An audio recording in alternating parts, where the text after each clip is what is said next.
బ్రహ్మాండమైన స్పీకర్ అంటే అద్భుతంగా మాట్లాడే నాయకుడో పర్సనాలిటీనో అంటే ఎలా ఉంటారు? నేను ఒక ఎగ్జాంపుల్ చూపిస్తాను.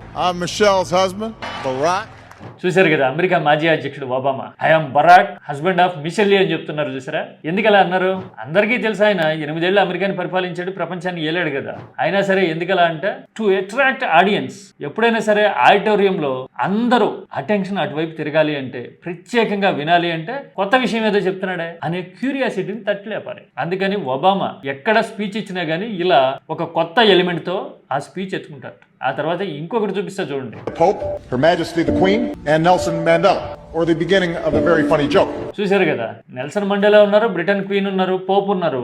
ఎంతకంటే సీరియస్ విషయం, గంభీరమైన పెద్ద విషయాలు నేనేం మాట్లాడతాను, అందుకని జోక్తో స్టార్ట్ చేస్తా ఇప్పుడు అని అంటూ ఉన్నారు. చూసారా? అంటే వాళ్ళందరూ లెజెండ్స్ అని చెప్పడమే కాదు, తన మీద తను ఇండైరెక్ట్ గా జోక్ వేసుకోవటం కదా. ఇలాంటి జోక్ ఆటోమేటిక్ గా అట్రాక్ట్ చేస్తుంది చుట్టూ ఉన్న వాళ్ళని, చూసే వాళ్ళని. ఇవే కాదు, అధ్యక్షుడి మీద సామాన్యులు ఎవరైనా తిరగబడితే, ట్రంప్ లాంటి వాళ్ళు అయితే కంప్లీట్ క్రాక్ డౌన్ పోతారు. అదే ఒబామా అయితే I love you, I support you, yeah yeah yeah let us discuss అని అనడమే కాదు, అఫ్ కోర్స్ నువ్వు నా స్పీచ్ ని స్పాయిల్ చేసినా గానీ అంటూ You kind of screwed up my ending, but that's okay.